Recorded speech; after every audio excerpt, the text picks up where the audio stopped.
ஆத்மாவோட கையா பஞ்சபூத தத்துவம் பத்தி சாமி சொல்றத விளக்கம். நல்லது. இப்போ அத்தியாயம் 5ல சாமி என்ன சொல்றாங்க? பஞ்சபூதங்கள் என்பது எவையெல்லாம்? நிலம், நீர், நெருப்பு, ஆகாயம். அப்போ அத சுத்த தமிழ்ல எப்படி சொல்லுவாங்க? பிருத்திவி, நிலம், அப்பு, நீர், தேயு, நெருப்பு, வாயு, ஆகாயம் இவையாகும். பிருத்திவி, அப்பு, தேயு, வாயு, ஆகாயம் இவற்றையே பஞ்சபூதங்கள் என்று சொல்லி இருக்கின்றன. எனில் முன் அத்தியாயத்தில் விவரித்த வாயுவும் பஞ்சபூதங்களில் அடங்கிய ஒன்று என்றல்லவா புலனாகிறது. எப்படியானாலும் பஞ்சபூதங்களில் தான் சிருஷ்டி. எப்படி? பஞ்சபூதங்கள் தான் சிருஷ்டி உண்டாச்சுன்னு நம்ம வெளியில சில மார்க்கங்கள்லாம் சொல்லுது, நம்ம படிச்சிருக்கோம், கேட்டிருக்கோம் இல்லையா? இப்போ சாமி சித்தர்கள் என்ன சொல்றாரு? எனில் பஞ்சபூதங்கள் இன்னென்னவைதான் என்று உலகத்தாருக்கு தெரிவதில்லை. ஆகவே பஞ்சபூதங்களின் உற்பத்தியை சொல்லுகிறோம். அதாவது அச்சரத்தில் இருந்து ஆகாயமும்,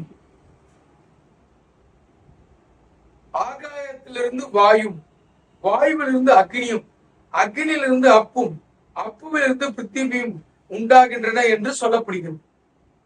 இப்படிதான் நம்ம படிச்சிருக்கோம். வேற ஒரு மார்க்கத்துல சொல்லி தராங்க, அந்த பேர் சொல்ல வேண்டாம் இல்லையா? பிரபஞ்சம் உண்டாச்சு, பிரபஞ்சத்துல ஒரு ஒளி உண்டாச்சு, அதாவது அச்சரம். அதாவது அச்சரத்திலிருந்து ஆகாயம், வெளி உண்டாச்சு. சவுண்ட் பேங்க் யார்? பிக் பேங் தானே. அப்படிலாம் உலகம் சொல்லிட்டு இருக்காங்க. ஆகாயத்திலிருந்து வாயு, வாயுவிலிருந்து அக்னியும், அக்னியிலிருந்து அப்பும். புரியுதா? அச்சரத்திலிருந்து ஆகாயம், வெளி உண்டாச்சு. அந்த வெளியிலிருந்து வாயு உண்டாச்சு. அதாவது தன்னிழுக்க சூழ்ந்திருக்க ஆற்றல் தன்னைத்தான் சூழ்ந்து இழுக்கும் போது ஏற்பட்ட வாயு தானே நம்ம படிச்சிருப்போம். வெளியில சித்த வேதத்துல இல்ல. புரியுதா? வாயுல இருந்து அக்னி, புரியுதுங்களா? அது இத்தனை வாட்டி சுத்திச்சு, அதுல இருந்து அக்னி உண்டாச்சு. அது அக்னி அத்தனை வாட்டி சுத்த ஆரம்பிச்சது, அதுல இருந்து பிருத்திவி உண்டாச்சு. அப்படிதான் நம்ம படிச்சிருக்கோம். படிச்சிருக்கீங்களா இல்லையா? பிரபஞ்சம் தன்னைத்தானே சூழ்ந்திருக்க ஆற்றலால் அது சுத்த காற்று உண்டாச்சு. காற்று இவ்வளவு வேகத்துல சுத்தும் போது நெருப்பு உண்டாச்சு. அது இவ்வளவு வேகத்துல சுத்தும் போது நீர் உண்டாச்சு. அது இத்தனை வேகத்துல சுத்தும் போது அப்படிதான் நம்ம படிச்சிருக்கோம். அப்படிதானே உலகத்துல எல்லாரும் ஆன்மீகத்துல சொல்றாங்க. அது சாமி எப்படி சொல்றாரு?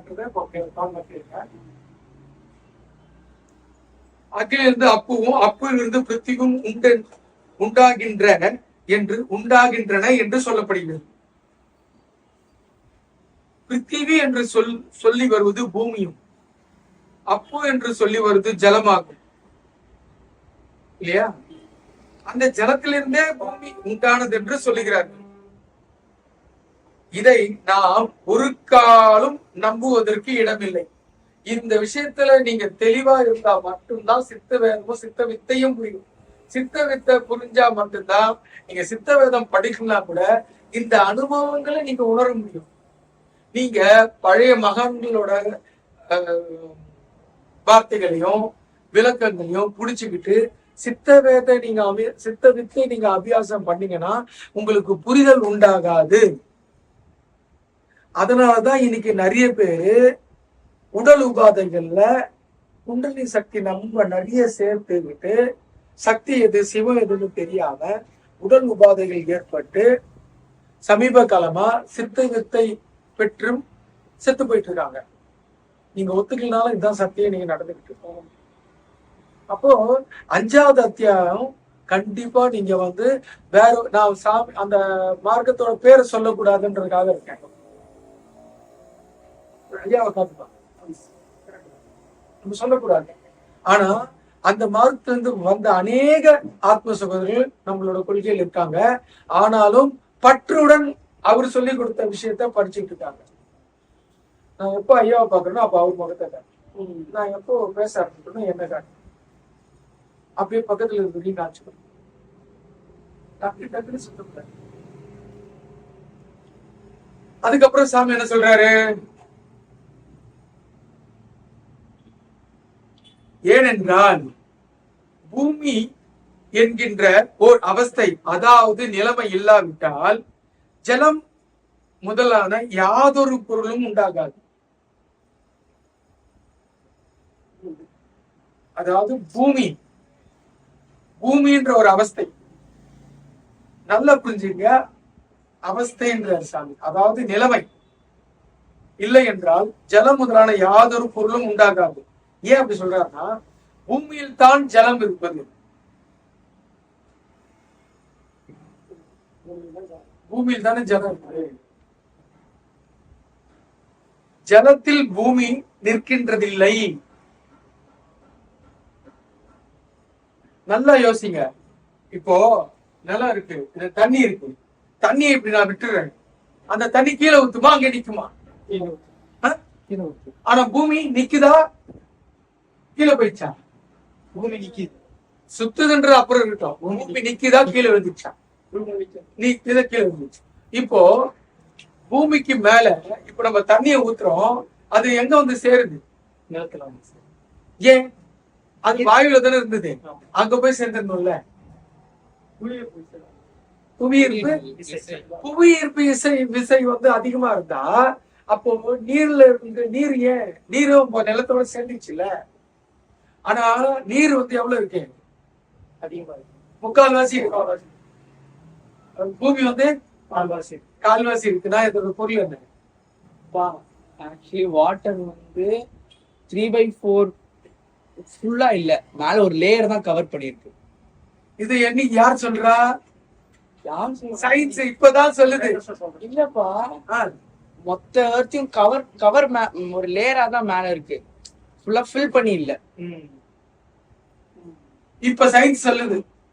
புக்ல இருக்குதான் குழந்தை படிச்சு சொல்றான், அவன் அனுபவத்துல சொல்ல. இல்லப்பா, எர்த்ல வந்து ஒரு மேல இருக்கு ஒரு லேயர் தான். இதெல்லாம் நீ படிச்சதுல வந்து சொல்ற. ஆமா, அப்ப அந்த காலத்துல எங்க இருந்தது இந்த படிப்பு எல்லாம்? அதான் புரியுது சொல்றேன் நான். ஆனா உலகத்துல இப்படியும் சொல்லிட்டு வராங்க, நீர் முக்கால் பாகம் நிலம் கால் பாகம் அப்படின்னு சொல்றாங்க இல்லையா?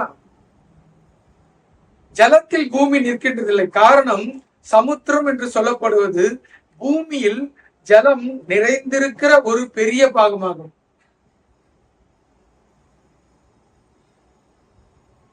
அந்த ஜலம் நிற்பதற்கு அடிப்படையாக பூமியை விட்டால், பூமி இல்லாவிட்டால் ஜலம் நிற்காது. அதுதான் இப்ப நம்ம சொல்லது இல்லையா? யோசிச்சு பாருங்க. தவிர அதில் பல தீவுகளும் உண்டாகின்றன. அடியில் பூமி இல்லையாயின் அப்படிப்பட்ட தீவுகளும் உண்டாக இடமில்லை. தீவு இருக்குல்ல, மணல் திட்டெல்லாம் இருக்குதானே. அதல்லாமல் நாம் ஒரு கிணற்றை தோண்டும் போது கீழே போக போகத்தான் ஜலத்தை பார்க்கின்றோம். அந்த ஜலம் நிற்பதும் பூமியில் தான். ஆகையால் ஜலத்திலிருந்து பூமி உண்டாகிறது என்று நம்புவதற்கு இடமில்லை.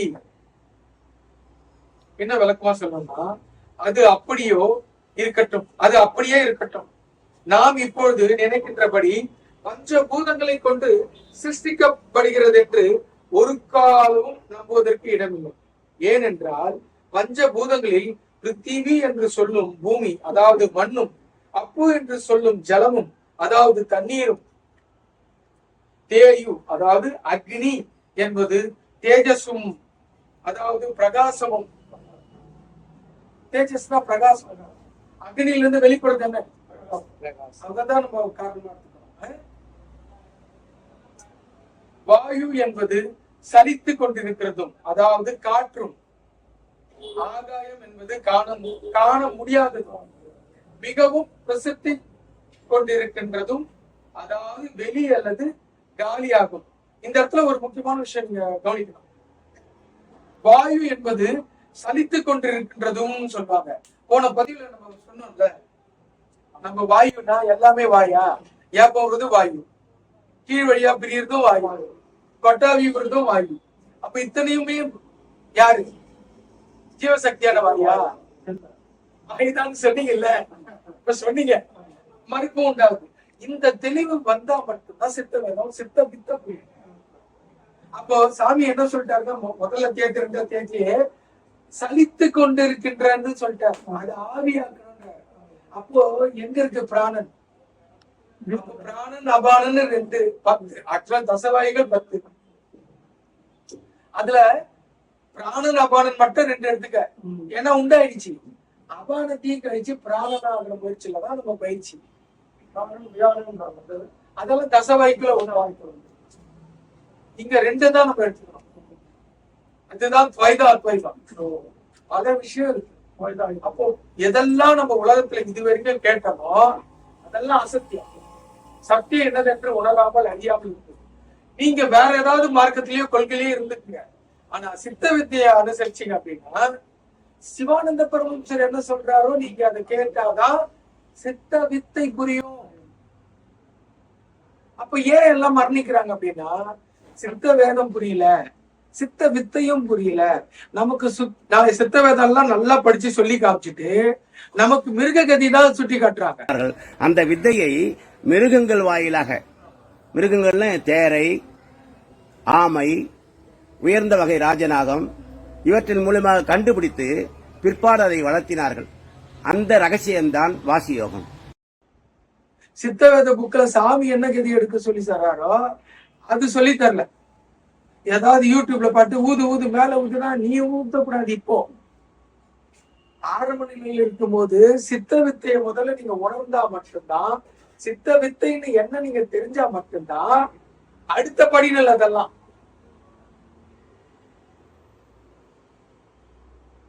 அதுக்காக தான் சாமி அடுத்தவங்க கதியை பார்க்காதன்னு சொல்றோம்.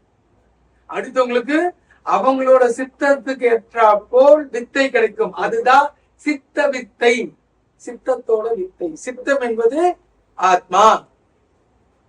ஒவ்வொரு ஆத்மாவும் எது எதுக்காக வந்திருக்கோ அது அந்த வேலையை செய்யணும்னா அது அதுக்கு உண்டான வித்தை அமையும். அப்போ இப்படி உள்ள 5 பொருள்களையும் ஒன்றாக சேர்த்து சிருஷ்டி செய்ய முடியாது. அது ஏனென்றால் இதோ காணுகிற காலி, அதாவது வெளி ஆகாயமாகும். எது? இப்ப ஆகாயம்னா நீங்க எங்க கட்டுவீங்க? காட்டுங்க, ஆகாயத்தை காட்டுங்க. காட்டுங்க. அவருக்கு அந்த காரணம் காட்டு, ஆகாயத்தை காட்டுங்க. வேற விஷயம் அவர்கிட்ட ஐயா ஆகாயம் எங்க இருக்கு? அது இப்ப சொல்றேன். ஆகாயம்னா என்ன காட்டுவேன்? மேல காட்டுவீங்க இல்லையா? அப்போ ஏன் ஆகாயத்தை மேல காட்டுறீங்க? நம்ம எல்லாம் ஆகாயத்துலதான் இருக்கணும். ஏன் நீங்க உணரல? இதோ இதெல்லாம் ஆகாயம் தான். வேற ஒரு அதெல்லாம் அப்புறம் பேசிக்கலாம். காணுகின்ற வெளி. இப்ப அந்த வெளியில தான் நம்ம இடத்த அடைச்சிட்டு இருக்கோம். புரியுதுங்களா?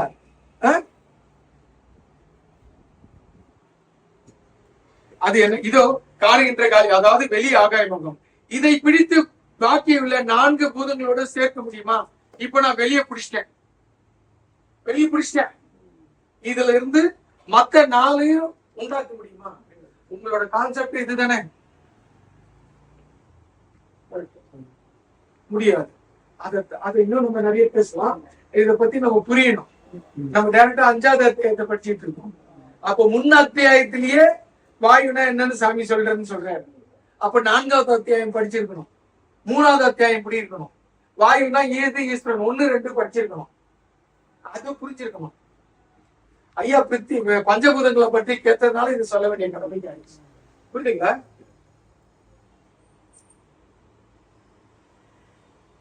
வாயு என்று சொல்வது சலித்து கொண்டிருக்கின்ற இந்த காற்று. இதை பிடித்து பாக்கியுள்ள பூதங்களோடு சேர்க்க முடியுமோ? முடியாது. அக்னி என்று சொல்வது தேஜஸாய் இருக்கின்ற பிரகாசம். இதை பிடித்து பாக்கியுள்ள பூதங்களோடு சேர்க்க முடியுமா? ஒரு ஒரு விழால நெருப்பை பத்தி பேசினேன். ஜோதி ஜோதின்னு சொல்லி எல்லாரும் நம்ம ஜோதியை வணங்கிட்டு இருக்கோம்.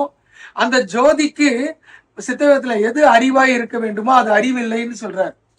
அதுக்கு நான் இதுக்கு பொருள்பட்டேன். அதாவது நம்ம ஜோதியை எடுத்து கற்பூர ஆராதனை காட்டுறீங்க, அந்த கற்பூரம் தவறி நம்ம மேல விழுந்துச்சுன்னா அந்த ஜோதிக்கு இவனை எரிக்காதுன்ற அறிவு அந்த ஜோதிக்கு இருக்குமா? அது என்ன பண்ணும்? அது வேலையை தானே செய்யும். அது உன்னை எரிச்சிடும் தானே. அப்ப நீ அதை தானே வணங்குற. அப்போ எல்லா அறிவும் ஞானமும் இருக்கு, உள்ளதான் ஜோதியை பிடிக்கணும்னு தெரிஞ்சுது, இருந்தாலும் சித்தவத்தையும் வாங்கிக்கிறீங்க, ஜோதி ஜோதின்னு அந்த வேலையும் செய்றீங்க. அப்போ உங்களுக்கு எங்க சித்தவித்து புரியும்?